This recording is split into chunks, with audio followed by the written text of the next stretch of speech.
Israel का बहुत बड़ा दावा। 12 दिन की जंग में ईरान को भारी नुकसान।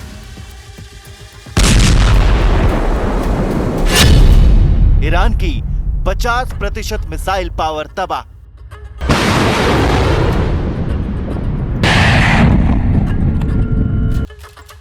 ये तस्वीर दुनिया नहीं भुला सकती, क्योंकि इन्हीं तस्वीरों के बाद दुनिया में तीसरे विश्व युद्ध के कयास लगाए जाने लगे थे।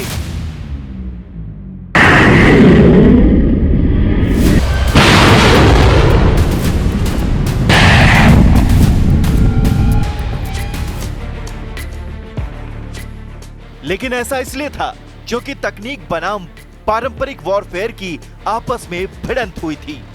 12 दिन तक एक दूसरे के खिलाफ मारक हथियारों का इस्तेमाल करने वाली ईरान और इजराइल में भले ही सीज फायर हो चुका है, लेकिन युद्ध के बाद की कहानियां और दिलचस्प हैं, क्योंकि इजराइल की सेना ने इस बीच बड़ा दावा किया है।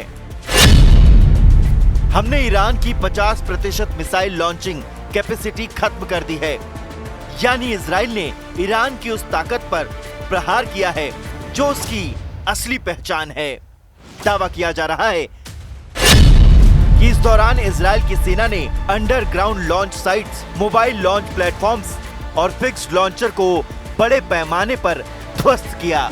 एक अनुमान के मुताबिक इन 12 दिनों की जंग में अब ईरान की मिसाइल पावर आधी हो चुकी है।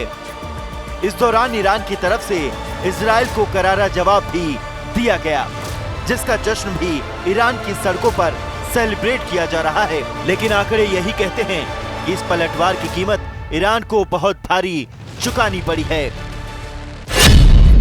सरकारी आंकड़ों के मुताबिक 430 लोगों की मौत और 3500 घायल। लेकिन अमेरिकी मानवाधिकार संगठनों के मुताबिक असल संख्या 950 मौतें और 3450 घायलों की है।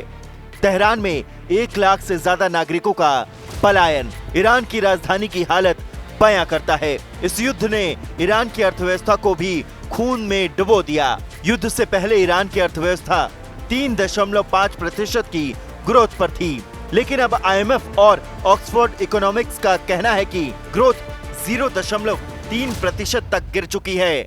यही नहीं, ईरान ने अपने टॉप लीडर्स, कमांडर और साइट्स को भी खोल दिया है। बावजूद इसके ईरान के सुप्रीमो लीडर का रुख लगातार आक्रामक बना हुआ है। ज़ायोनी सरकार को यह समझ लेना चाहिए कि इस्लामिक रिपब्लिक पर हमले की उन्हें भयानक कीमत चुकानी होगी। जाहिर है कि ईरान की तरफ से साफ इशारा किया जा रहा है कि पश्चिम एशिया में भले ही हालात सामान्य लग रहे हों, लेकिन भविष्य में किसी भी चुनौती का मुकाबला करने के लिए ईरान खड़ा है।